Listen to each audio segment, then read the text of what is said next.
Je n'ai jamais vraiment été très fan des numéros hommages ou des épisodes hommages. Néanmoins, en 2026, cela fait bientôt 4 ans qu'Arnaud Lemérour nous a quittés. Arnaud était le directeur marketing, communication et marque de Rennes School of Business, une école que j'ai faite et dont je suis sorti il y a 30 ans. Arnaud est décédé à l'âge de 49 ans, et moi, qui ai quelques années de plus aujourd'hui, je me dis que c'est vraiment injuste.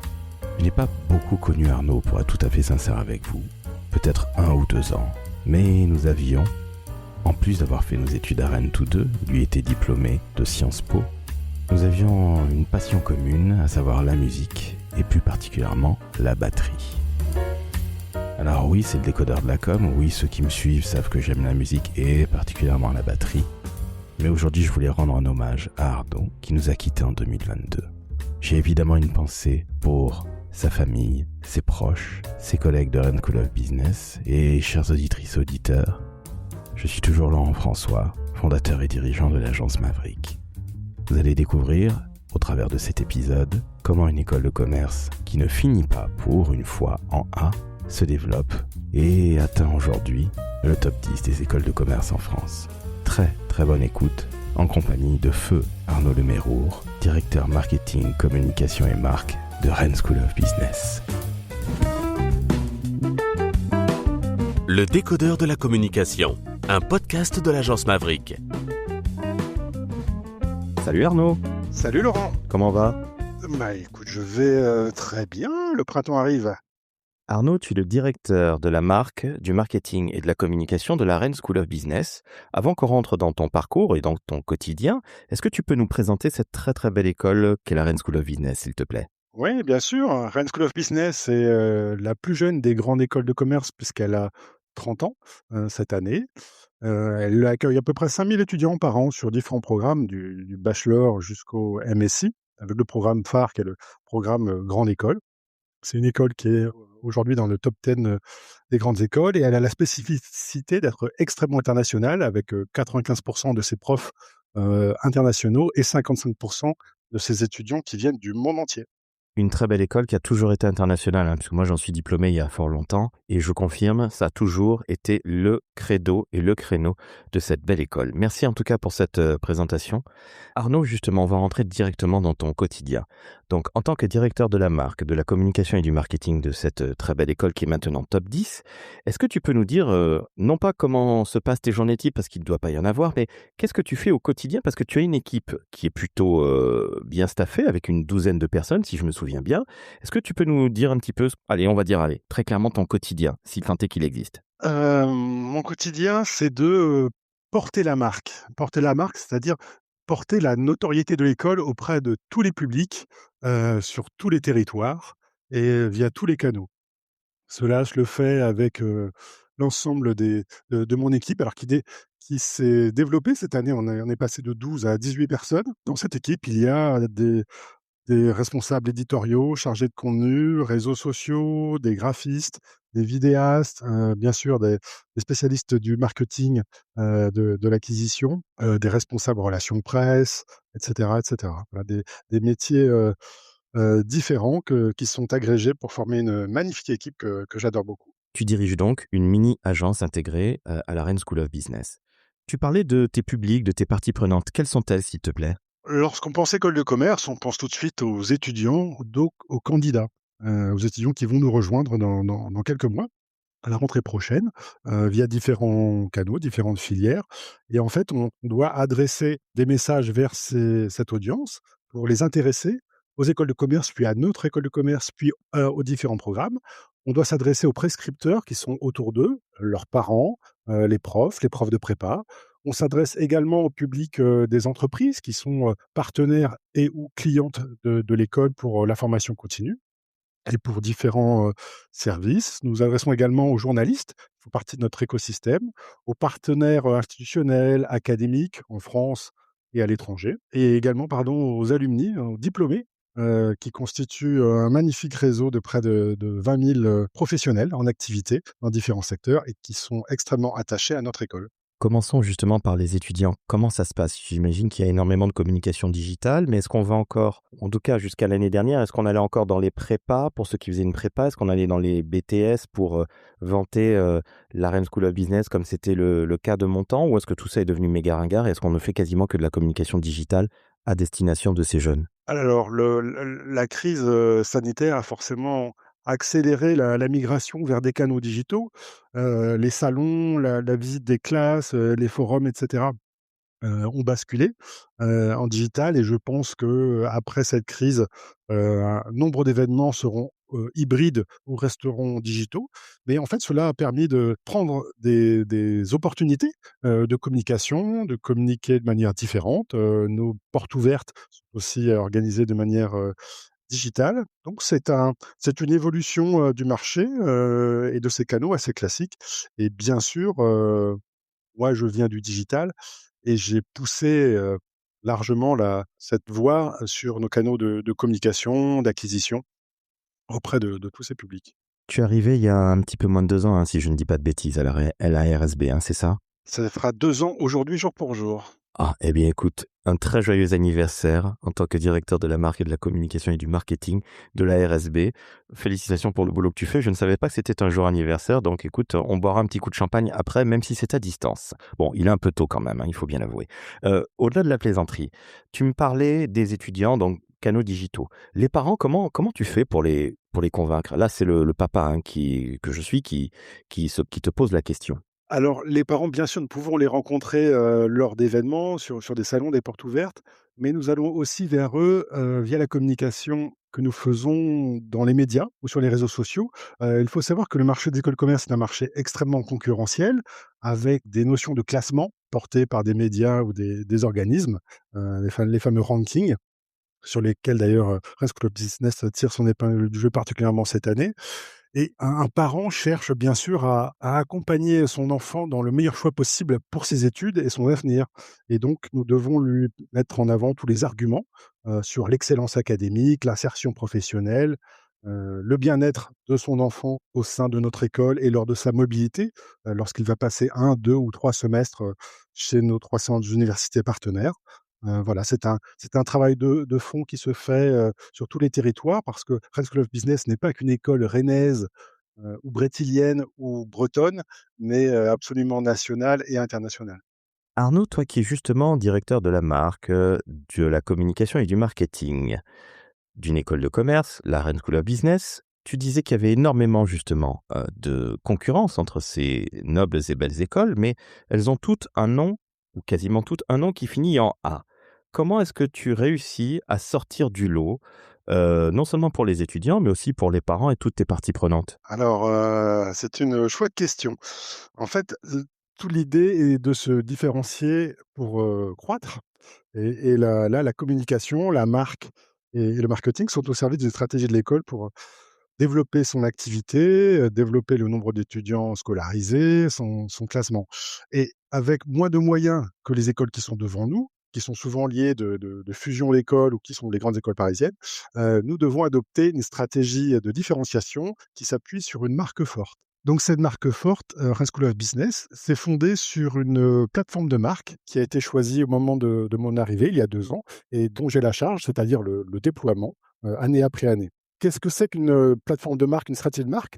C'est faire en sorte que Rennes School of Business soit identifié sur ses valeurs auprès de tous les publics, dont les futurs candidats et les parents qu'on a évoqués, juste avant et que, tous ces publics, l'identifient dans sa tonalité, dans son identité graphique bien sûr, dans ses messages, dans son activité. Rennes School of Business a choisi une, signature qui est Unfriend Thinking, c'est-à-dire sortir du cadre pour attirer des étudiants qui sont différents des autres, qui sont différents des étudiants qui vont rejoindre des écoles très prestigieuses, hein, et excellentes et je salue, ces consoeurs. Mais à Rennes School of Business, nous sommes, résolument différents dans notre ADN international, dans notre posture, d'ouverture. Nos valeurs sont aussi différentes. Il y a l'humilité, l'ouverture, la créativité, la liberté, ou l'humilité. Eh bien, tout ceci doit s'incarner dans, les campagnes de la marque et les communications. Alors, je vais peut-être l'illustrer, hein. Je t'ai dit, pardon, que notre signature, c'est Unfriend Thinking. sortir du cadre et donc nos créations graphiques, nos supports graphiques sont illustrés par des couleurs qui sont différentes des autres écoles, qui sont très, pop, très punchy, très colorées. C'est illustré par, des lignes qui sont ouvertes et brisées, où les visages des étudiants sortent du cadre justement et sont, décadrés. Les messages aussi, portent beaucoup d'humour, ce qui n'est pas commun dans cet univers des écoles de commerce, d'excellentes. Si tu as vu peut-être nos campagnes dans le métro parisien, ces dernières semaines, tu as vu différentes accroches, dont par exemple l'annonce de l'ouverture du campus à Paris avec cette punchline, «Bonne nouvelle, Rennes School of Business ouvre enfin une école en province». Alors, on est bien d'accord, excuse-moi Arnaud, ça je tenais à le dire parce que moi qui prends le métro parisien encore, j'ai vu cette campagne, elle est absolument sensationnelle. C'est un super boulot de l'agence La Chose, hein, si je dis pas de bêtises, c'est ça? Oui, tout à fait. Excuse-moi, je t'ai interrompu, donc tu as cette, tagline «Unframe thinking», penser hors du cadre, sortir des sentiers battus quelque part, hein, entre guillemets. Justement, qu'est-ce qu'il y a d'autre qui fait la grande différence de la Rennes School of Business? Alors, la différence, c'est aussi, le fait que son nom porte le nom du territoire et de la ville à Rennes, à différence des écoles qui ont des termes, des termes de marque, créés, même si certaines sont plus des institutions comme HEC ou SCP. Mes consoeurs Audencia, Neoma, Schema, heu, Excelia et cetera, voilà, ont dû aussi créer leur propre marque. Nous sommes attachés à ce territoire justement parce que nous sommes une école à taille humaine et le fait d'être ancré dans un territoire, avec un campus, qui est fabuleux, hein, que je vous invite tous à venir voir, extrêmement agréable à l'américaine, est aussi un point de différenciation. L'international, je l'ai déjà évoqué, 95 de nos professeurs, viennent du monde entier. On entend, dizaines de langues parlées, à l'école, principalement l'anglais, le français, mais aussi bien d'autres, langues et c'est toujours extrêmement intéressant, de s'ouvrir aux autres cultures par des échanges avec des étudiants et les professeurs qui viennent, d'Iran, de Colombie, d'Islande ou de Chine. Alors, je peux témoigner, déjà, moi, à l'époque, quand j'y étais dans les années 90, c'était une ouverture totale sur l'international. Je croyais qu'il y avait de mémoire, hein, il y avait une campagne de communication qui disait la plus internationale des régionales. Alors, on a toujours gardé cet aspect Rennes School of Business, et tu l'as dit, dans la marque. Et moi, j'en suis absolument ravi à titre personnel parce que je n'arrive pas à faire la différence entre toutes ces écoles en A qui finissent pareil. Donc ça, c'est absolument génial. Et c'est vrai que l'international fait partie intégrante de notre ADN à la Rennes School of Business. Tu parlais de province tout à l'heure. À la rentrée prochaine, il va y avoir un campus qui va ouvrir à Paris dans le 9e, si je dis pas de bêtises. C'est bien ça? Absolument, près de Saint-Lazare, oui. Et ce campus, donc qui est un bâtiment, permettra de développer notre implantation à Paris pour accueillir des étudiants de certains programmes en formation initiale et continue, permettra, d'inaugurer la maison des alumni, donc des diplômés, pour favoriser vraiment les interactions entre anciens diplômés, étudiants et entreprises. Puisque nous travaillons avec beaucoup d'entreprises, du bassin parisien, notamment des grandes PME ou des startups.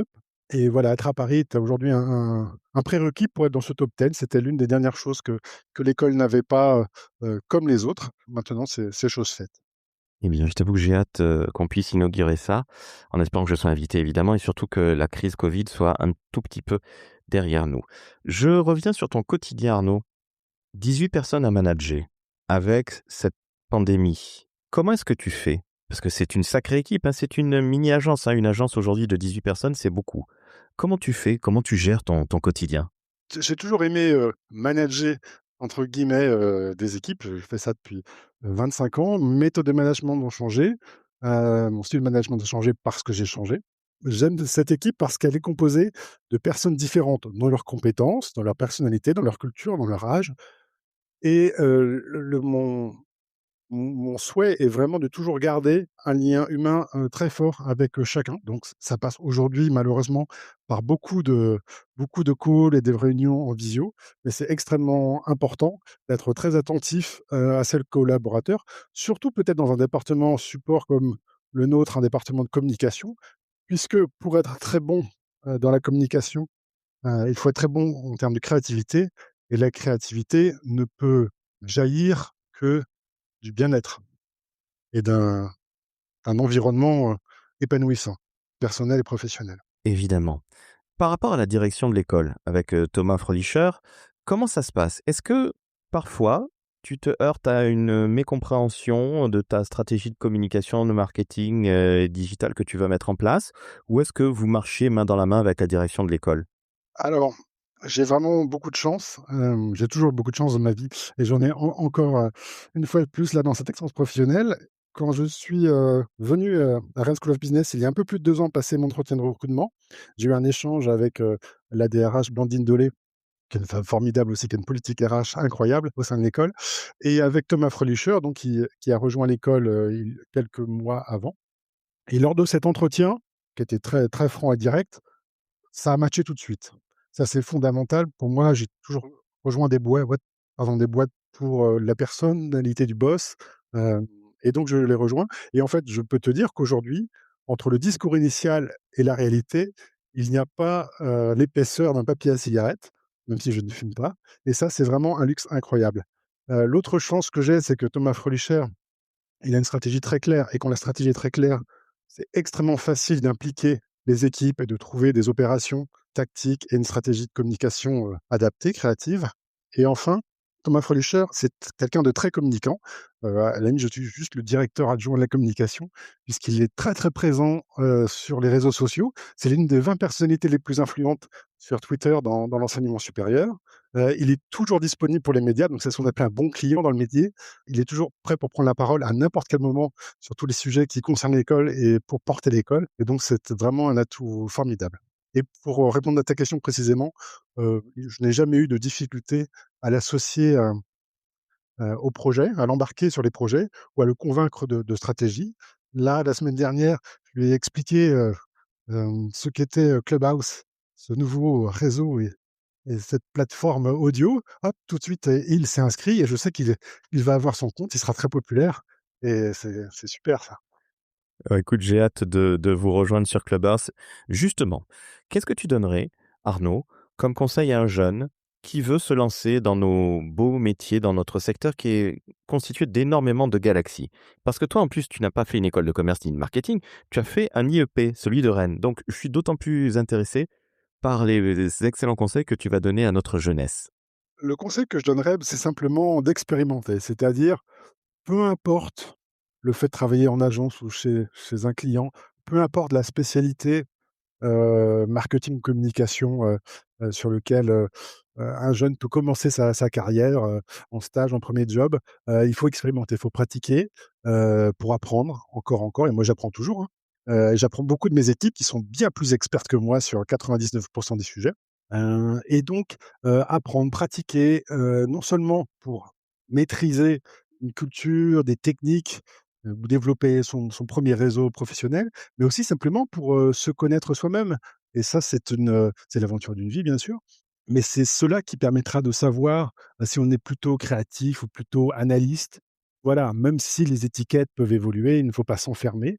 Il faut faire les choses avec passion et plaisir parce que ce n'est que comme cela que l'on peut exceller, révéler qui l'on est, prendre plaisir et être performant professionnellement. Ok, je vais te poser une autre question. Alors que celle-là est un petit peu difficile. Comment est-ce qu'on devient directeur de la communication selon toi? Tu vas me dire qu'il y a plein de manières de faire les choses, j'ai bien entendu ce que tu me disais, mais selon toi, quelle est la voie royale?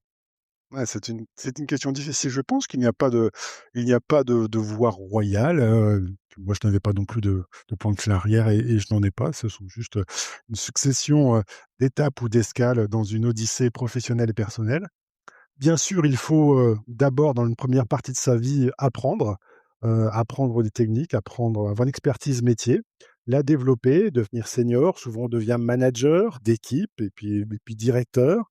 Dans mon parcours, je suis aussi devenu entrepreneur à un moment de ma vie, donc être entrepreneur, c'est toujours extrêmement intéressant et ça intéresse des entreprises de recruter des managers qui ont été entrepreneurs parce que ça permet de comprendre la notion de risque, la notion de coût, d'investissement, l'agilité, hein, bien sûr, liée aux startups et puis, à un moment, de sa vie, alors peut-être autour de la quarantaine, comme pour beaucoup, on désapprend. C'est-à-dire on doit oublier tout ce qu'on a, appris, dans son parcours, dans son éducation, pour s'ouvrir encore et encore et apporter encore plus de soi-même et moins de ce que la vie nous a apporté. Alors c'est une approche assez spirituelle, hein. C'est en lien aussi avec, la vision que j'ai de la créativité.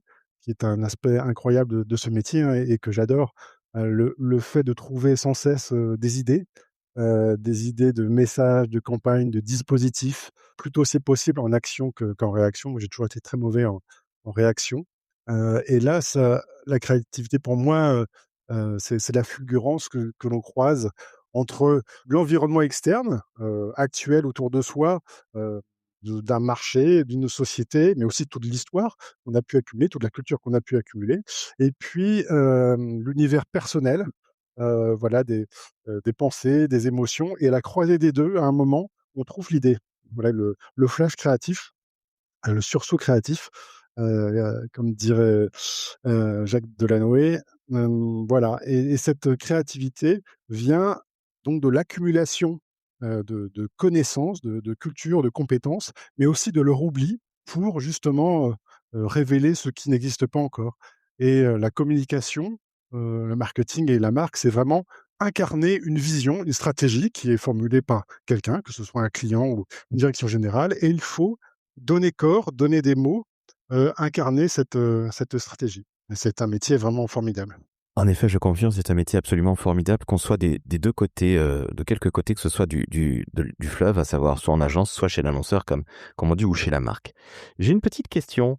Tu es en contact de jeunes, puisque, tu représentes, la communication au sens le plus large du terme d'une très belle école de commerce. Est-ce que le fait d'avoir tous ces jeunes sur le campus, est-ce que ça te donne toi-même une seconde jeunesse? Non pas que tu sois vieux, mais est-ce que quelque part ça ne te force pas à toujours être à la recherche des dernières choses qui peuvent être faites avec ton équipe, essayer de trouver de nouveaux filons pour tout simplement faire mouche et parler à tes parties prenantes et tes cibles? Bien sûr. Alors déjà, c'est une chose formidable en tant que directeur marketing, là, je reprends cette casquette-là, d'avoir ses clients, heu, devant soi, au pied de son bureau, tous les jours. Donc ça, c'est une chose incroyable pour les interroger, pour les sentir aussi, sentir, et écouter. Moi, j'adore aller manger tout seul dans la cafétéria, au milieu des étudiants, et entendre leurs mots, entendre leurs discussions, regarder la manière dont ils s'habillent, hem, voir ce qu'ils consomment, bien sûr, ce qu'ils écoutent, s'imprégner. Alors j'ai toujours enfin, ce don d'être, empathe ou hyper empathe, et donc de ressentir, d'absorber les choses très, très facilement dans mon environnement, et d'être avec ces jeunes, extrêmement stimulants. Alors parfois, un peu débordants, hein, dans leur vie associative ou dans leurs soirées du jeudi soir, et j'ai quelques frissons parfois le vendredi matin quand je regarde les réseaux sociaux, ma boîte mail, et que je vois, des comptes rendus de soirée, mais ça fait partie de la vie et on les adore pour ça, hein, et heureusement qu'ils ont ces expériences, et je leur souhaite d'en avoir encore de plus belles à la fin de cette, crise et de cette pandémie. Bien sûr, en faisant attention à eux. Voilà. Mais voilà, bien sûr, être au contact de la jeunesse, c'est formidable parce que, elle est très stimulante, parce elle rejette les modèles existants.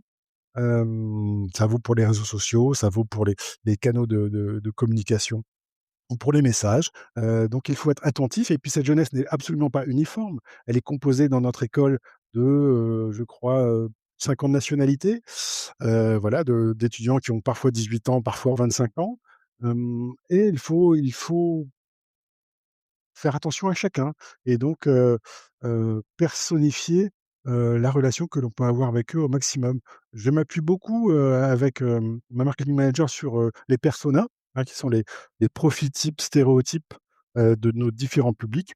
C'est extrêmement important pour moi et très stimulant, de donner des visages, des prénoms et des vies, au public, que j'adresse, quels que soient les messages et les sujets. Donc oui, c'est très stimulant d'être au de vivre, de partager des moments avec, ces étudiants au sein du campus. Mais c'est aussi très stimulant de travailler dans une école, avec, le corps professoral, avec les membres de la faculté, puisque ce sont des personnalités brillantes, bardées de diplômes, qui ont travaillé dans de nombreuses universités à l'étranger, qui sont expertes, sur la géopolitique, l'intelligence artificielle, l'agrobusiness et bien d'autres domaines, et qui sont aussi, extrêmement touchantes, et source en fait, d'enrichissement pour moi, intellectuel.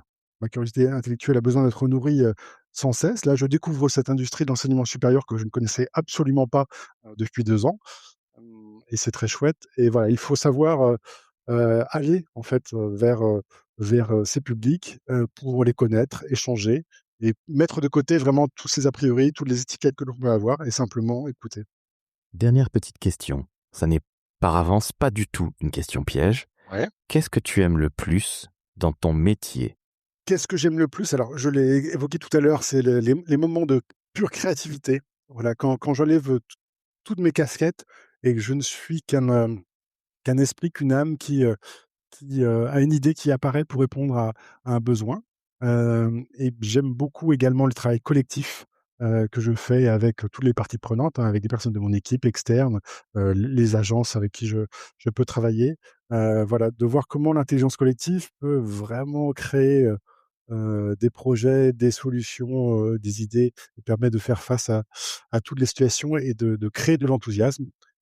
Voilà et j'aime mon métier de manager parce que comme je l'exerce aujourd'hui. Moi, aujourd'hui, je j'ai plus tellement de compétences, techniques, j'ai plus tellement heu, voilà, d'expertise. J'ai une culture et un passé et du ressenti, mais mon métier pour moi aujourd'hui, c'est vraiment, transmettre de l'enthousiasme à toute personne avec qui je collabore, quelle qu'elle soit en interne ou en externe et de transmettre des informations. Voilà, je suis juste un passeur, un messager et ça, c'est formidable et la communication est formidable pour cela parce que c'est vraiment un métier, d'enthousiasme et d'enthousiaste et d'ailleurs, je voulais te dire que j'avais adoré le podcast avec, Marion Ramassamy, il y a quelques semaines, que j'ai trouvé incroyable justement d'enthousiasme et ça m'a touché. Eh bien, je te remercie. Je passerai le message et on passera tous les 2 le message à Marion, qui est une femme absolument formidable et je crois que Marion représente l'enthousiasme à elle seule. C'est une nana absolument géniale qui dirige, la communication, chez Biocop. Enfin, elle est directrice adjointe de la communication chez Biocop et on en profite pour la saluer. Arnaud, je te remercie pour cet entretien parce que je trouve que tu as été extrêmement, comment dire? Tu as été extrêmement franc. Alors ça, je le savais, on se connaît par ailleurs un petit peu, mais ce que je trouve génial, c'est que travaillant dans une école, au contact de jeunes, et tu sais que le podcast est avant tout destiné aux jeunes pour espérer leur donner quelques voies pour savoir s'orienter dans les métiers de la com, du marketing et du digital. Donc je te remercie d'avoir été aussi transparent, aussi franc. On sent que tu es un créatif enthousiaste. Et qu'y a-t-il de plus beau que transmettre des informations, de l'enthousiasme, de la créativité, de l'envie, quand on travaille soi-même dans une école qui est là pour transmettre du savoir. Donc vraiment, je tiens à te remercier. L'entretien était absolument génial. Je te remercie Laurent et je te donne rendez-vous, j'espère, très bientôt sur notre campus rennais ou notre campus parisien à l'occasion des 30 ans de l'école que nous célébrerons à partir de l'automne prochain. Voilà et je salue tous les auditeurs, qui adorent la communication. Allez-y, c'est formidable, c'est un terrain d'expression, en fait, de votre personnalité de toutes les manières. Merci Laurent, bonne journée à toi. Merci à toi. Chères auditrices, chers auditeurs, il est temps que je fasse mon petit message commercial. Vous le savez bien, il faut aller noter 5 étoiles sur Apple Podcast. Faites passer le message, le décodeur de la communication, ça n'est que de l'amour, comme nous l'a prouvé aujourd'hui Arnaud. Arnaud, je te remercie encore une fois et je te dis à très bientôt. Ciao, ciao. Salut Laurent.